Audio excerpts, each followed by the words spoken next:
Getting 3D perspective out of your 2D assets can be difficult. Oftentimes it requires you to oversimplify your assets, making it more graphical. But what if you're using an illustration, something that has a gradation between lights and shadows? Layer parallaxing isn't going to cut it.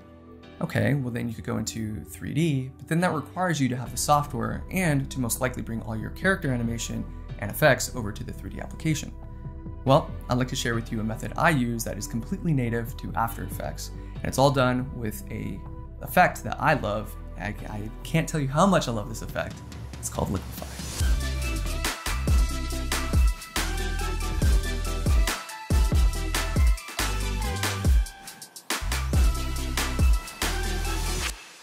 To break down what's happening here, let's examine what happens in real life with my face. The separation between my nose and the sides of my face are about equal when I'm looking straight at the camera. But as soon as I rotate my head, the left side of my face expands while the right side of my face contracts. Well, this is because of our spherical heads. Things that are closer to the camera will move faster than things that are further away. And even more if you have things protruding out, like a nose and a mouth. Luckily for us, the Liquify brush is circular, which makes it easier for us to distort in a spherical way. Now, the head's pivot point is where the skull meets the neck bone. Naturally, anything behind the pivot point will rotate one direction, whereas anything in front will rotate the opposite direction. We're not really going to rotate anything with our 2D assets, so instead we're going to fake it by pushing and pulling pixels. With those fundamentals, let's move into After Effects and start distorting. This beautiful artwork is by JINWU. If you'd like to see more of this work, I'll have links in the description below. Before you break up your artwork, make sure to decide how much rotation you're looking to get from your asset. For me, I know she's going to rotate to the right, so I broke up individual assets that I want more control over and extended assets that I believe will reveal when faking the rotation. As an example, if you look at the body, I've extended the neck and the left side of the body just enough so that it could reveal what I need without having to recreate the entire body. Same goes for the back hair on the right and on the left. For this animation, the face is the only thing that needed a pre-comp. My plan is to put the distortion on the pre-comp while having more layer breakup inside for character animation purposes. I separated the hair, face. I'm gonna have the eyes move separately, so I needed to cut that out. And then I have the highlight. It's gonna be moving kind of counter to what the head is doing to keep the specular in the same place. And then I have each of the eyes broken out individually.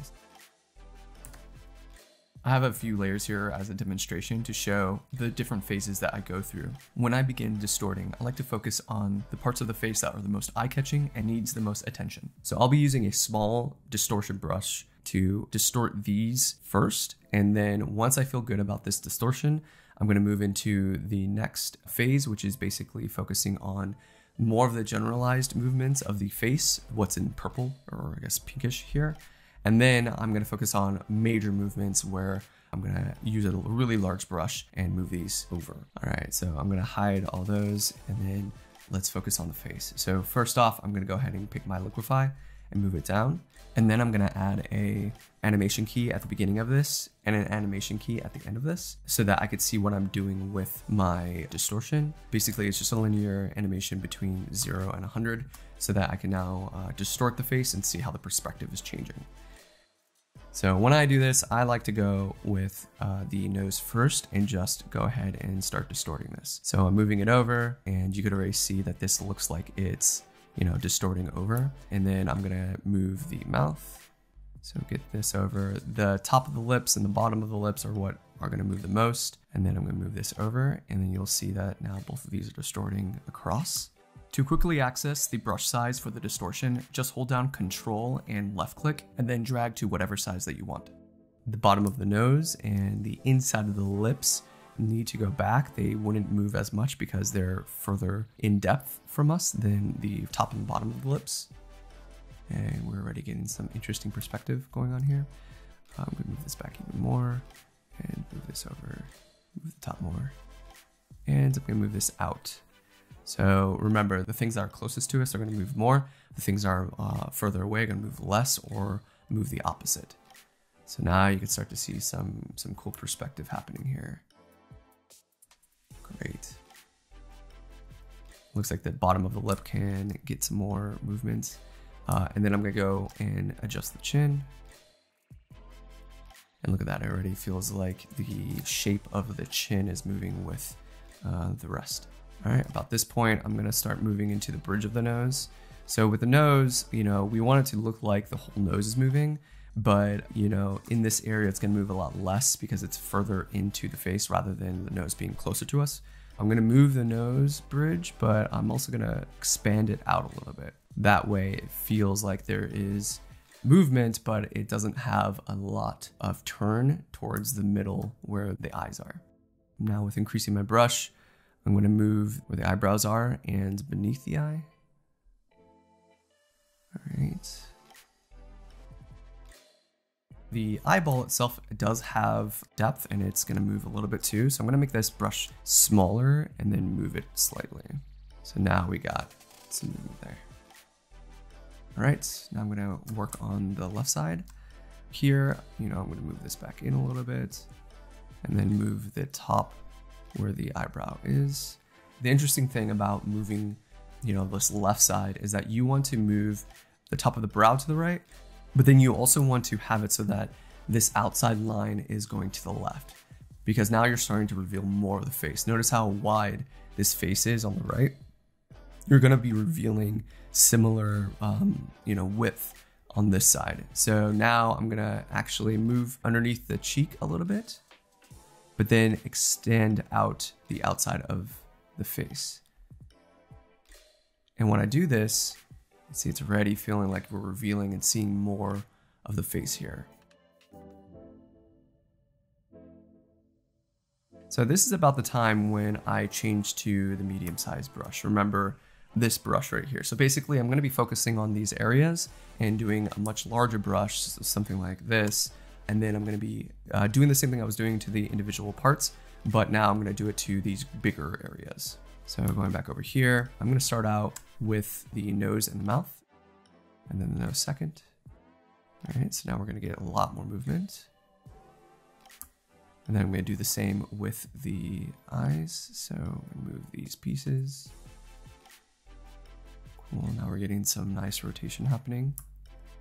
And then now it's time to get to this eye. So I'm going to use the top of the eye, inside. I'm going to counter the movement a little bit because we're getting a lot more move here. And then I'm going to expand out. So expanding this out, expanding this out, expanding this out.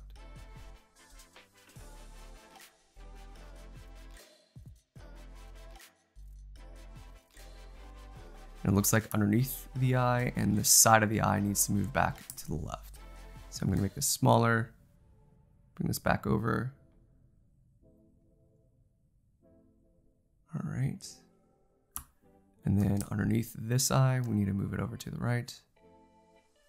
And move this in a little bit.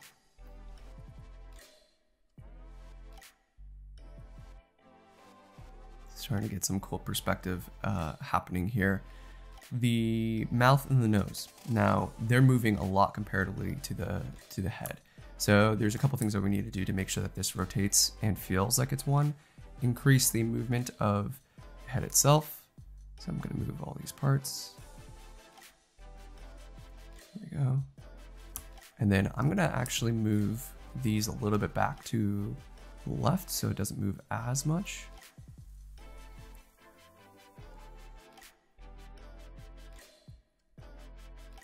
Great. And I'm going to get into a smaller brush and I'm going to fix a little bit of what's happening with the mouth and the nose. You'll notice that once we get to midway through, there's like a point where they kind of expand out more than they need to be. There's almost like a really big distortion happening in between. To resolve this, what I like to do is go into the mesh view over here from the Liquify plugin, and you'll see what's happening with the mesh and what your distortion is doing. When that happens where it's expanding too much, it's because the separation between all these boxes are not equal. And so we're getting a lot of movement in certain areas. So what I'm going to do in here is kind of massage these to be a more clear, more equal separation of these lines.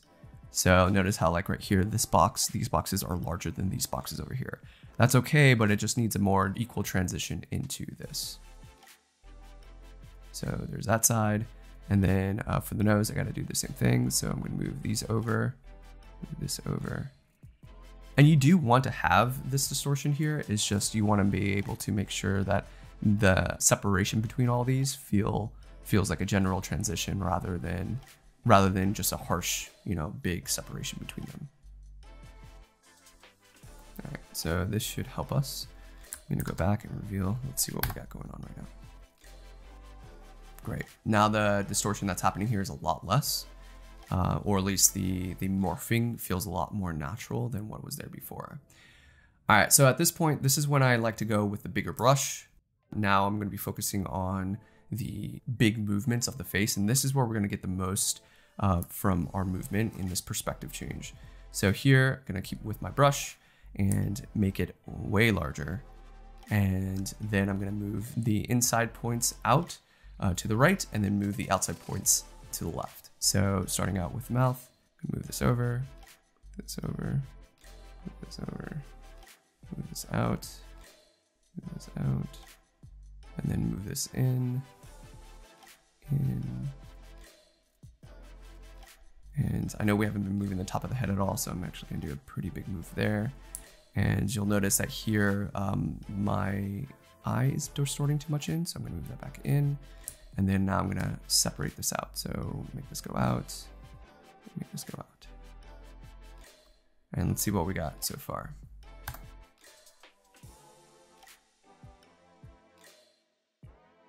Awesome, not too bad. This is actually a pretty good starting point.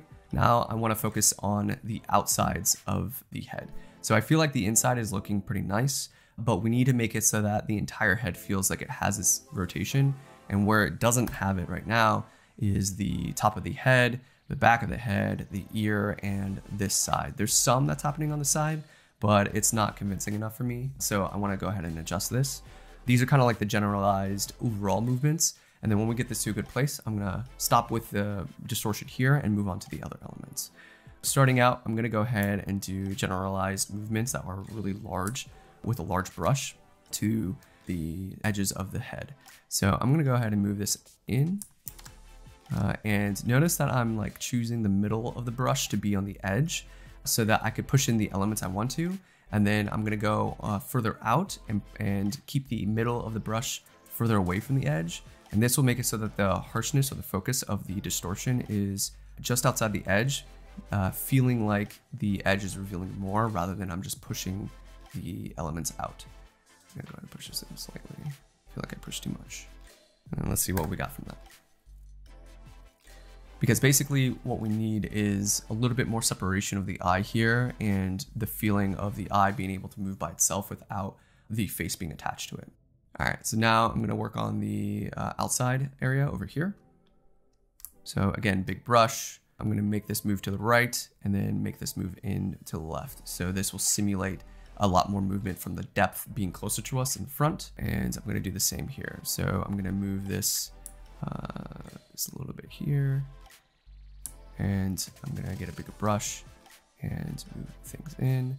And then I'm gonna move with a smaller brush these things in as well.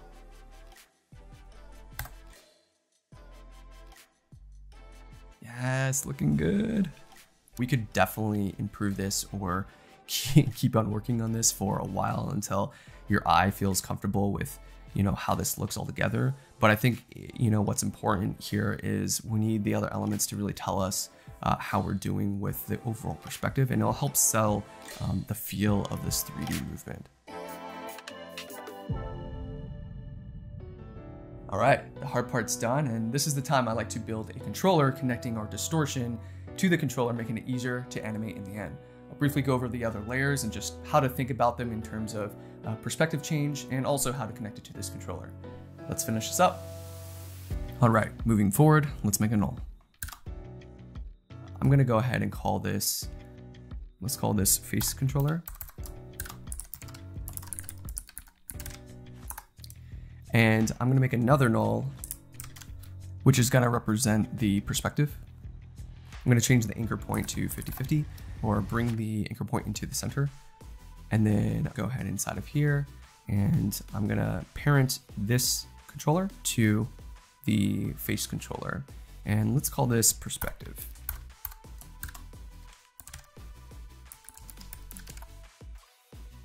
Also, something else I like to do is rotate this 45 degrees so we know that this is like a unique controller in a sense where we can move it around. With this perspective controller, I want to talk about what's happening here.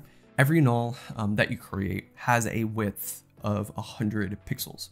Even if you change the size of it or whatever, it still is represented by 100 on the width and 100 by the height. So if you look at this perspective controller that I have here, if I move it all the way into this corner, notice that it's almost 0, 0. So if I put 0, 0 here, there we go. Now it's all the way in the corner, and this is gonna just always represent 0, 0. And if I were to move this over to the right, now you'll notice that the X, let's just go ahead and put it at 100. The maximum of this width is 100. So now we're working with X values of 0 to 100 and then Y values of 0 to 100. If I move this down, now we're gonna get values that are, 100. So I'm gonna use this as my base to connect the values that we get from her face distortion and the move distortion from the rest of her body to this controller so everything will react the same way. So to do this, I'm gonna go ahead and here and turn off my keys that I have here that lets me figure out, what my distortion is, put that to 0.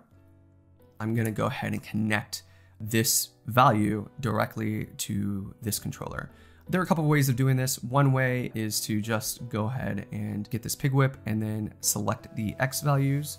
And if you do that, now if I move this over, you'll notice that the head will change its perspective just like what we've been doing initially, which is completely fine. You could go down this route.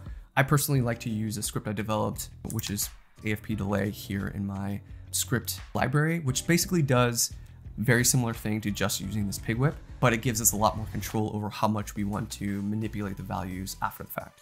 I'll be using the script moving forward, but I won't get into the details of how it works. If you're curious about the script, it's completely free and I've already gone over it in my environment tutorial. I'll put a link in the description below where to download the script and the location where I go over the script in the tutorial. So with that, I'm gonna go ahead and select delay with the property selected already. Select the property I wanted to follow, which is my position value. I'm gonna only use the X value here and then hit add. And this will essentially give me the exact same thing as I had before. You'll notice that this is all changing in the same way. Now we have this connected. So I'm gonna add in the same value animation that we had previously, which was just making this go to 100. That way we can now see the perspective change and see what happened to our character. So the next thing I want to do is go into the hair. This is kind of the fun part in my opinion. Here you get to see like how this transition happens like 1-to-1, which is kind of nice. And I'm going to add in this background so we don't have to worry about not seeing that. Right from the start, there's positional changes and then there's going to be distortion changes. What I'm going to do is I'm going to connect the position so that it follows this controller. So I'm going to go to my position, go ahead and hit delay. Choose the controller property of position here and then hit OK and then add that delay. Now with that delay, it's gonna move it 1-to-1, meaning it's gonna take whatever the current value is and then add the value of 100 over time. It's basically just adding this value to the position change here. What I want to do is make it so that the value that happens here is comparable or the same as my change of this controller. The X is what I'm gonna work with right now. I'm gonna make this 0.2 and now we're getting something pretty close, but it's not there yet. So maybe 0.3, 0.33. There we go. Let's go ahead and add a Liquify to this. Okay, I'm gonna go ahead and connect the controller, the percentage, to the value that is inside of the controller. So I'm gonna double click on this, click the percentage, go to delay, select the property of the controller, only use the X value, hit add. And I need to bring this to 0. You can see the values of the percentage go from 0 to 100 here. And now it's a matter of just distorting this. So we go in here. I'm actually going to move this slightly back so that I can move all these slightly forward. So it feels like we're getting some cool parallax. And then I'm going to move all these over and over. So now we could start to see some cool parallax happening. Nice. And now you can see like even the top of the head is moving with it. But now I want to have even more perspective happening at the top. I'm going to do this by pushing this over more and then pushing this outer edge inward. This would simulate this being closer to us, having the right to move more than the top of the head. And now you can start to see how this movement is feeling like a perspective change. And now I'm going to go ahead and move the entirety of the hair a bit more. So I'm going to move it to the left first to compensate for my major move that I'm going to do here. And now I'm going to move it to the right. This is going to give you the feeling that the elements in front of the hair have more depth and are moving closer to us. And I'm going to move this a little bit in so it feels like the inside is moving inward. Let's take a look at that. Awesome. So now we're getting this distortion that feels like the depth is further back where the head is touching, but the elements of the front are moving much more. From this point on, repeat the steps for every layer that you want to have the perspective on. Go inside of the face pre-comp and counter the eyes so that they move individually, and then connect everything to the controller.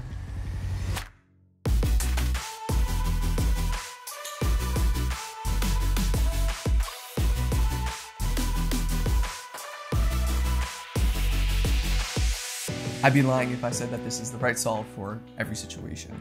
Really, there's many ways to do the same thing. You just have to figure out what is going to be best for you and your project. For me, I once tasked my team to use this method exclusively to animate hair for an entire cinematic. The imperfect nature of distorting with Liquify worked well with our handcrafted look needs for the project. Well, if you have any questions for me or have any thoughts on this method, please leave a comment down below. And as always, thanks for watching.